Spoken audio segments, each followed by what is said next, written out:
$17 billion. Gone. Just vanished into thin air. That's what the headlines screamed for months, practically echoing in every financial district and newsroom across the globe. The world had already tried and convicted Marcus Vance, chartered jets, diamond-studded watches, that infuriating smirk that just screamed, "I'm untouchable." It was a slam dunk, right? Then came the guilty verdict, swift and brutal, followed by a 25-year sentence. Case closed, or so everyone thought. Except one junior auditor, a woman who had never even met the man, was about to walk into her kitchen, a satellite photo of a shadowy Cayman mailbox clutched in her hand, tape it to the wall like a crime scene clue, and whisper to herself that money never moved through his account. She had 48 hours before the government started auctioning off everything he owned, 4 weeks before his final desperate appeal withered and died in some faceless committee and precisely 0 people on her side. This isn't just a story. It's the heart-pounding, unbelievable tale of what she risked, what she sacrificed to prove the world's most hated billionaire was framed, and how that proof very nearly got her killed. Let's be real, most billion-dollar frauds end pretty much the same way. You get the perp walk footage, usually in slow motion, angry investors shouting from behind velvet ropes, maybe a congressional hearing or two that nobody actually watches. By the time Marcus Vance's trial even started, everyone involved, even his own high-powered legal team, was just trying to negotiate plea language. They were already conceding defeat. Then into this pre-written narrative stepped Maya Ortiz. She was 26, sharp as a tack, a CPA exam top 1%er, yeah, that kind of smart. And she was the newest, freshest hire at the very same forensic accounting firm the court had brought in to tally up the colossal losses. Now, don't get it twisted. Maya wasn't on some grand crusade. She wasn't trying to be a hero. Her job, strictly cross-checking line items, making sure the numbers added up so the feds could sell off Vance's fleet of yachts a little faster and a little more efficiently. That was it. Maya's life up until then was well predictable. It revolved around spreadsheets, the comforting ritual of Sunday dim sum with her mom, and one ironclad rule: never ever get emotionally invested in clients, because that's how you lose your objectivity. That's how you make mistakes. But then she opened folder 14B. It was an electronic cash ledger for Vance's shadowy shell company, AstraSphere Capital. And that's when everything changed. The totals refused to reconcile by exactly 1 cent, just one measly penny, on a $9 billion ledger that's less than a rounding error. Auditors, the sensible, pragmatic types, would usually call that immaterial. They'd shrug, make an adjustment, and move on. But Maya's old professor, a crusty but brilliant mentor, used to hammer one thing home. If the math is perfect everywhere else, if the ledger balances perfectly down to the last decimal, then a single penny out of place isn't immaterial. It's a fingerprint. And Maya, with that single stubborn penny, started tracing. The fingerprint became a hand, then a body, then an entire room full of powerful, dangerous people who absolutely, positively did not want her attention. Marcus Vance wasn't your typical tech bro. He didn't build cute apps or social media platforms. He built satellites. And not the romantic, feel-good kind that beam internet to penguins in Antarctica. No, Vance's satellites were industrial workhorses, hardened, ultra-secure relays designed to move encrypted market data 2 milliseconds faster than even the fastest fiber optic cable could manage. In the brutal, lightning-fast world of high-frequency trading, 2 milliseconds isn't just a blink of an eye. It's an eternity. It's the difference between making millions and losing everything. Those 2 milliseconds could print money faster than any government mint. His customers weren't your average day traders either. We're talking sovereign wealth funds, secretive desks hidden deep inside global investment banks, and anyone else with enough capital and enough ruthlessness to pay a fortune to front-run the world. By 2021, Vance's network AstraSphere was handling a staggering 12% of global derivative traffic. He became the youngest space billionaire who hadn't started his empire by selling cheesy t-shirts or hawking overpriced coffee mugs. But here's the rub: the Achilles heel in his meticulously constructed empire. Every satellite needs ground stations, and ground stations need governments. Specifically, they need governments to grant precious spectrum rights, those invisible highways in the sky. When regulators, perhaps seeing an opportunity or simply moving at the glacial pace of bureaucracy, started slow-rolling him, Vance's CFO, Lyle Ganderson, stepped in. Ganderson, a man with a penchant for expensive cigars and even more expensive creative accounting, decided to book future licensing revenue as present revenue. Imagine it like this. You've got a lottery ticket for next week's drawing, and you decide to count the potential jackpot as cash in your hand today. It's optimistic to say the least, and utterly fraudulent in practice. Auditors, perhaps blinded by the sheer scale of AstraSphere's growth and the impressive contracts signed off. The paperwork existed, after all, inked, stamped, seemingly legitimate. They just weren't executable yet. The markets, always hungry for growth, loved it. AstraSphere's stock tripled, making investors giddy. Ganderson, meanwhile, bought himself a sprawling waterfront mansion in Marin County, complete with a private dock. Everyone, it seemed, was winning. Until a junior analyst at a hedge fund named Borealis, a quiet, unassuming whiz kid, published a scathing report titled AstraSphere, the Empty Orbit. Within a week, Vance's stock plummeted by 87%. The bubble burst. His creditors, smelling blood, called in their loans. The SEC swarmed in, and the Department of Justice unfurled a laundry list of charges: mail fraud, wire fraud, and good old-fashioned conspiracy. The court papers, thick as phone books, painted Marcus Vance as the undisputed mastermind, a modern-day villain. But Maya, with her meticulous eye for detail, noticed something profoundly odd. Every single incriminating email the prosecution introduced as evidence, every piece of digital smoking gun carried a timestamp. And every single one of those timestamps coincided with a moment when Marcus Vance was publicly, demonstrably elsewhere. We're talking launch sites in remote Kazakhstan, high-stakes regulator meetings in D.C., even a commencement speech live-streamed to 3 million viewers.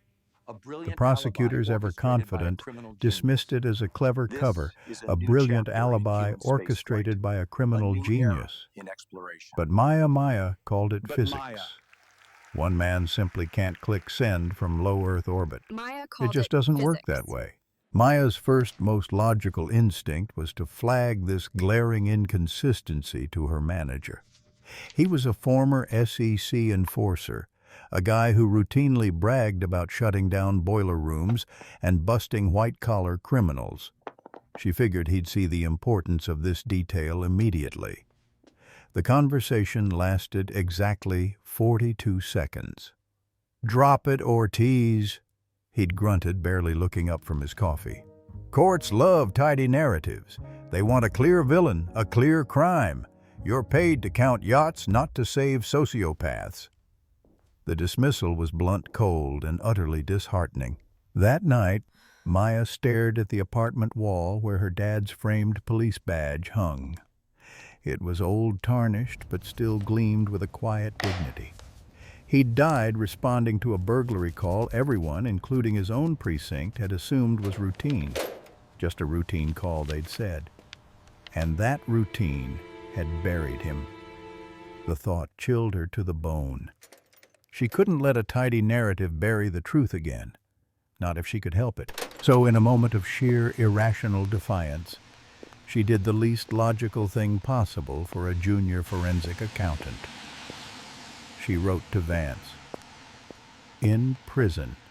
It wasn't some grand philosophical manifesto, it was 3 short, sharp sentences.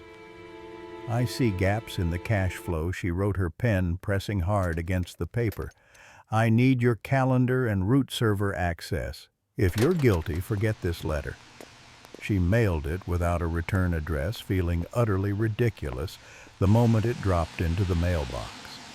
White-collar convicts, especially high-profile ones, receive sacks of mail from hobby investigators, conspiracy theorists, and desperate fans.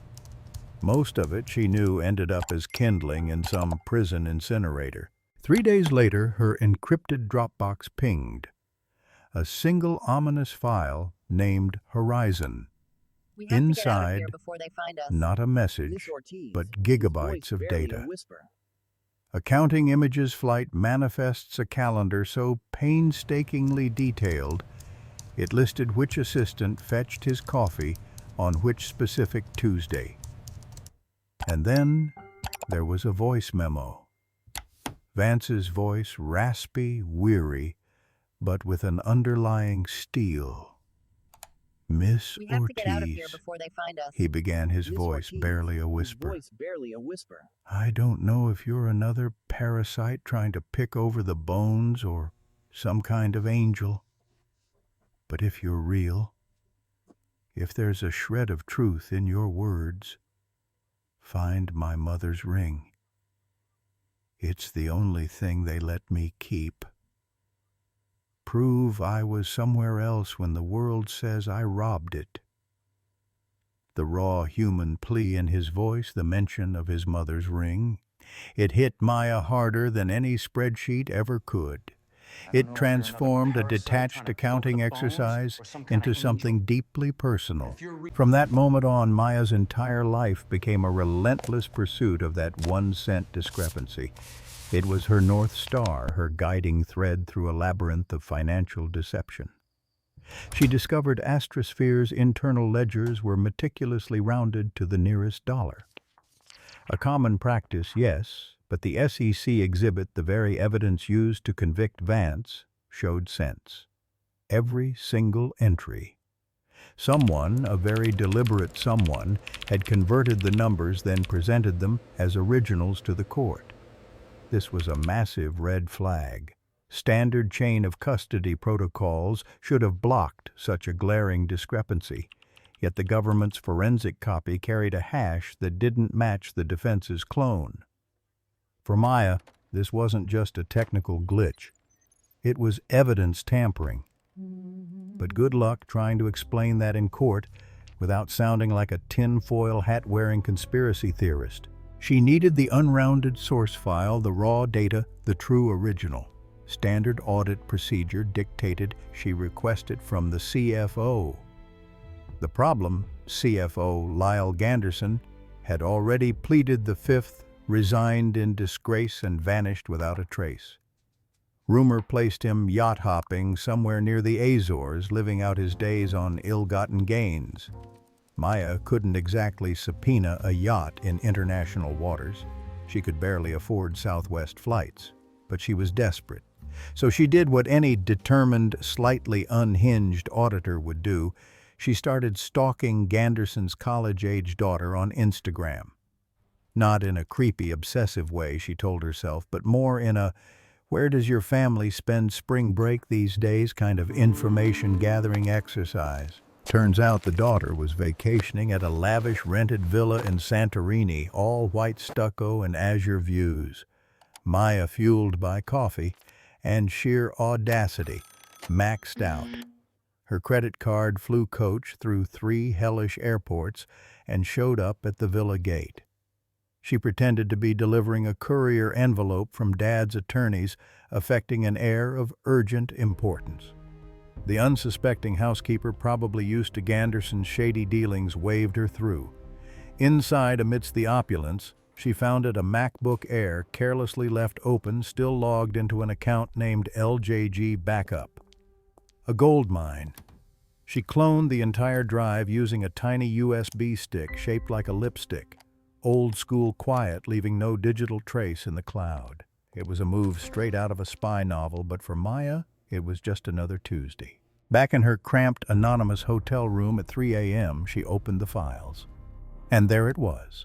The raw, unrounded ledger entries down to the cent. And more crucially, timestamps.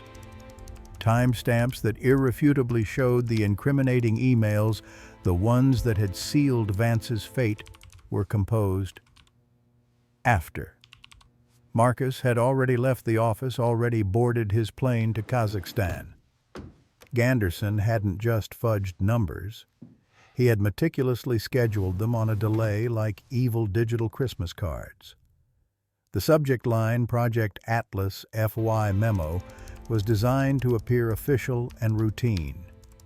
He'd even CC'd Marcus, a masterstroke of deception to make the thread seem inclusive, knowing full well Marcus wouldn't see them until news outlets broke the story and his inbox detonated with the fallout. Ganderson hadn't just been creative. He'd been a calculating architect of ruin, framing his boss to save his own skin and secure his waterfront mansion. You'd think that discovering smoking gun evidence, something so unequivocally damning, would lead to victory laps and immediate exoneration. Instead, Maya felt a cold, dread-inducing drop of fear settle in her stomach. If Ganderson doctoring documents was explosive news, the fact that someone inside the DOJ had swapped hash values, effectively tampering with evidence presented to the court, meant the rot reached far beyond a lone, corrupt CFO. This wasn't just a lone wolf fraud. This was a coordinated narrative construction, a conspiracy that went right to the prosecution level.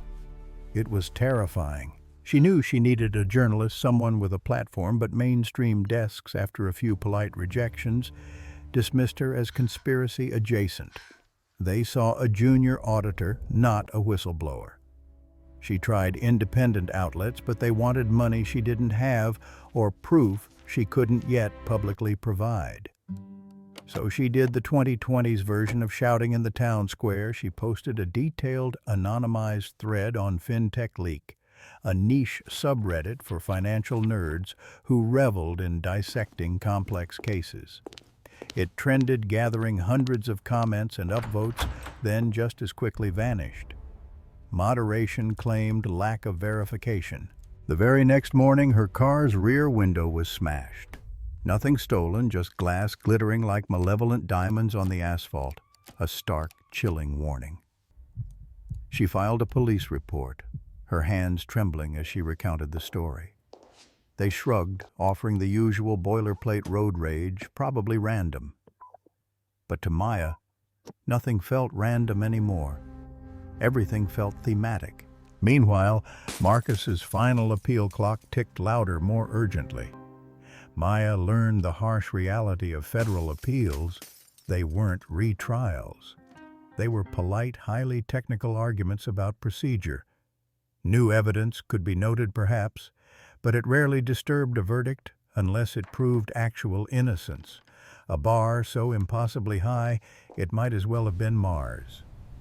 She needed something so loud, so irrefutable, that even the rigid strictures of legal procedure couldn't muffle it. Then, a flicker of memory. Vance's first company, Odensat, launched from a repurposed Soviet missile silo in Kazakhstan. Odensat had ultimately gone bankrupt after its fourth launch exploded spectacularly, but Vance, being Vance, kept meticulous engineering logs. If she could prove that the original satellite contract, the very one Ganderson had booked as revenue years ago, was technically impossible to fulfill, the entire future licensing excuse would collapse like a house of cards. She found Odensat's former chief engineer online, now a goat farmer in a remote corner of Almaty. She emailed him explaining her desperate quest. He answered surprisingly quickly in Cyrillic, "Come bring coffee. I'll show you why orbit was never the plan." one hastily acquired visa, 2 booster vaccinations, and a grueling 20-hour coach flight later, Maya found herself standing in a vast, wind-swept pasture in Kazakhstan, surrounded by a curious audience of goats and the rusted, skeletal remains of rocket parts. The air smelled of dust, dry grass, and faint ozone. The engineer, Dmitri, a man with a weathered face and kind, knowing eyes, emerged from a tiny, ramshackle hut. He didn't speak much English, but his actions spoke volumes. He produced a thick, worn binder of schematics pages yellowed with age. He pointed to intricate diagrams, tracing lines with a calloused finger. The power requirements, he explained through a translator app, exceeded the payload capacity by a staggering 30%. It would fall like expensive brick, he laughed, a dry, mirthless sound. We told headquarters, many times. They said, book it anyway, investors like countdowns. Dmitri wasn't just talking. He had proof. He pulled out signed memos, detailed risk assessments, even a draft of his own resignation letter dated months before the ill-fated launch, all notarized, all in Kazakh. He'd kept them, he explained, because when fireworks explode, people forget paper exists. But paper remembers. Maya photographed every single page, every diagram, every signature, her heart pounding with a mixture of exhilaration and dread. This was it, the physical evidence she needed. At customs in Frankfurt, during a tense, seemingly routine layover, a stern-faced border agent pulled her aside. He rifled through her luggage, ignoring the quirky goat hair souvenirs she'd bought. But his eyes narrowed when he found the binder. He confiscated it, claiming technical export controls. Maya protested, her voice rising in indignation, but he was unmoved, citing dual-use rocketry documents.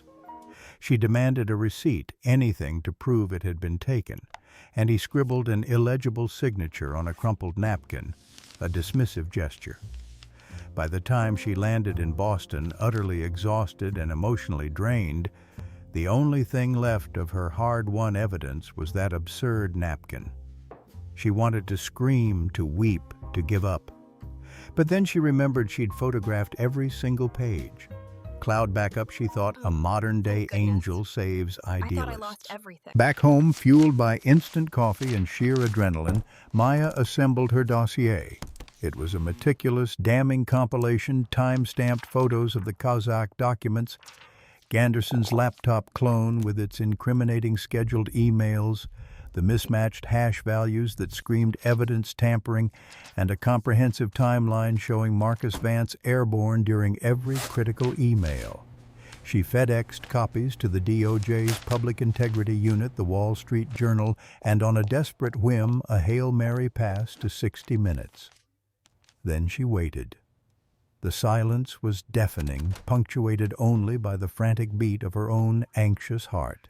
3 days later, her phone buzzed with a text from an unknown number, "Back off. You've done enough." The message was chillingly direct. That same night, the fire alarms in her apartment building blared a piercing, insistent shriek that tore through the quiet night. Someone had torched the storage closet 2 floors below her. No casualties, thankfully, just acrid smoke and an unmistakable message: accidents happen. Her mom called, her voice choked with fear, begging Maya to quit, to walk away before she got hurt. Maya almost listened. She almost gave in, until she saw the news 60 Minutes had scheduled a segment. The title flashed across her screen, "The Satellite Emperor Guilty or Scapegoat." The producer wanted her on camera, cloaked in anonymity, wearing a black hoodie in silhouette, like some cyber ninja hiding in the shadows. Maya, however, refused. She'd come too far, risked too much to hide. She spent the interview calmly, methodically walking through spreadsheets, her voice steady, explaining how a single rounding error had unraveled a multi-billion-dollar lie. When it aired, the clips exploded across finance Twitter, igniting a firestorm of debate. Congressmen, suddenly very interested, tweeted troubling. The DOJ, scrambling, issued a terse statement. "We are reviewing new information."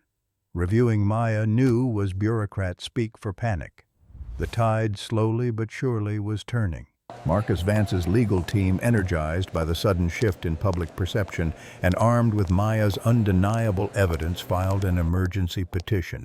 It cited actual innocence supported by previously unavailable evidence, a legal maneuver usually reserved for the rarest of cases. The judge, the very same one who had originally sentenced Marcus, reluctantly set a hearing. Maya prepped to testify, her stomach a knot of nerves. She bought her first real blazer, a symbol of professional gravitas, and practiced not saying 1,000 times in front of her bathroom mirror. Court day arrived, a maelstrom of flashing cameras and hushed anticipation. Prosecutors, clearly rattled open by attacking chain of custody, implying she had fabricated data, that her evidence was tainted. They tried to paint her as a rogue and amateur. Maya, composed despite her pounding heart, produced the lipstick USB. Then, with a flourish, she held up the crumpled, illegible napkin from the Frankfurt customs agent. Laughter rippled through the gallery, a collective gasp of disbelief and amusement. Even the stoic judge couldn't suppress a small smirk. The prosecution's carefully constructed narrative began to wobble. Then, Lyle Ganderson's lawyer stood. His client, he announced, would invoke Fifth Amendment protections. Translation: he wouldn't confirm or deny. The laptop clone wouldn't speak a single word that might incriminate him. It was a tacit admission of guilt, a powerful blow to the prosecution's case, which relied heavily on Ganderson's testimony. But the real turning point, the moment that truly shattered the prosecution's facade, came from an unexpected corner. The government's own forensic expert, Dr. Lai, a man whose testimony had been crucial in Vance's original conviction, took the stand. Under intense cross-examination, he admitted under oath that the hash provided to defense counsel did not match the hash he had originally calculated. A palpable silence fell over the courtroom. A clerical error, he claimed, his voice barely audible. Maya's attorney, seizing the moment, pressed him, his voice sharp and clear. Does a clerical error, Dr. Lai, also explain why the incorrect hash was certified authentic in a federal court of law? Dr. Lai went silent, his face paling. The judge, his expression now grave, ordered a sealed review of the evidence handling. That review, everyone knew, would take months, perhaps even a year. But the headlines that night were already screaming prosecution evidence integrity in doubt. The dam had broken. Within weeks, the carefully constructed legal edifice around Marcus Vance began to crumble. The SEC, in a quiet, almost imperceptible move, significantly downgraded its civil complaint. Fraudulent revenue recognition became disclosure irregularities, a subtle but seismic shift.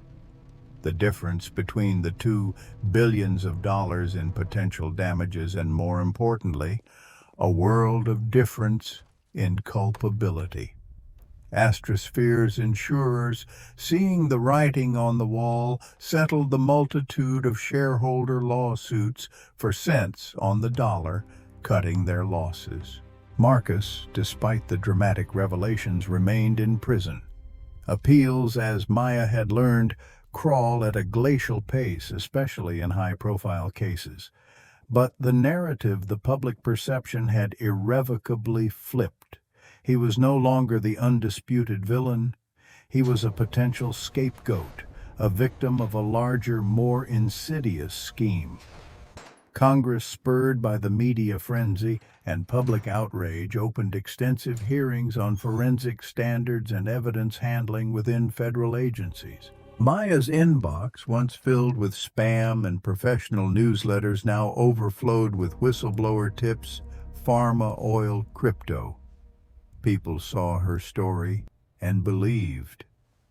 She didn't hesitate. She started a non-profit penny watch dedicated to funding auditors who, like her, were willing to chase those immaterial discrepancies, those tiny fingerprints that betrayed massive frauds. Donations poured in, a testament to the public's hunger for justice. Among them was an anonymous Bitcoin transfer, a staggering $3 million. Maya suspects Marcus. She'll never be able to prove it, but a quiet smile plays on her. I asked Maya if she'd do it all again, knowing what she knows now, having gone through the fire. We were sitting in a bustling cafe near Fenway Park, the afternoon sun streaming through the window, her laptop open to a ledger for Penny Watch's next big case. She laughed, but it came out a little shaky, a little tired. I haven't slept through the night since Santorini. She admitted, her eyes distant for a moment. Every fire truck I hear, every unexpected knock on the door, still makes my heart race. She pulled up a photo on her phone, a poignant image, her dad's old police badge gleaming dully pinned to a brand new, tactical-looking flak jacket she'd bought for self-defense. He believed one person can stop a robbery. She said, her voice soft but resolute. Turns out one person can also stop a frame job if she's willing to lose everything else. She's 28 now, but there are faint premature gray streaks at her temples, a silent testament to the stress and the sleepless nights. Yet her voice, when she speaks about Penny Watch, is steady as steel, filled with an unwavering conviction. Fame, an unexpected byproduct of her quest, landed her book offers, podcast invites, even a flirtatious tweet from an actor she'd crushed on in college. But Maya doesn't measure success in fleeting celebrity. She measures it in smaller, more profound units when the DOJ, in a quiet but significant move, updated its evidence-handling protocols. When Marcus from his prison cell emailed her a single heartfelt sentence, "Thank you for giving my mother back her ring." And when a junior auditor fresh out of college wrote to her saying, "Your story made me trust the pennies," those were her victories. Marcus Vance's conviction for now still technically stands. Appeals, as we've established, move slower than glaciers. But the legal landscape has shifted dramatically. Prosecutors recently filed an unopposed motion, a rare and telling move, reducing his sentence to time served plus supervised release. Legal scholars watching this closely predict full exoneration within a year, a complete vindication. Meanwhile, Lyle Ganderson, the architect of the frame-up, was finally detained in Lisbon on an Interpol warrant, fighting a desperate losing battle against extradition. Authorities acting on new intelligence froze assets tracing back to his labyrinthine network of shell companies in the Caymans. The very satellites Vance once used as props for his empire now beam data for rival firms who bought the bankrupt estate for pennies on the dollar. Space-like truth keeps orbiting, always finding its way. Maya's nonprofit Penny Watch has grown. It now employs 6 full-time auditors, brilliant, tenacious individuals chasing pennies in 5 different countries, uncovering fraud in sectors ranging from pharmaceuticals to cryptocurrency. She keeps the lipstick USB on her keychain, a tiny, unassuming reminder that even the biggest, most elaborate lies often start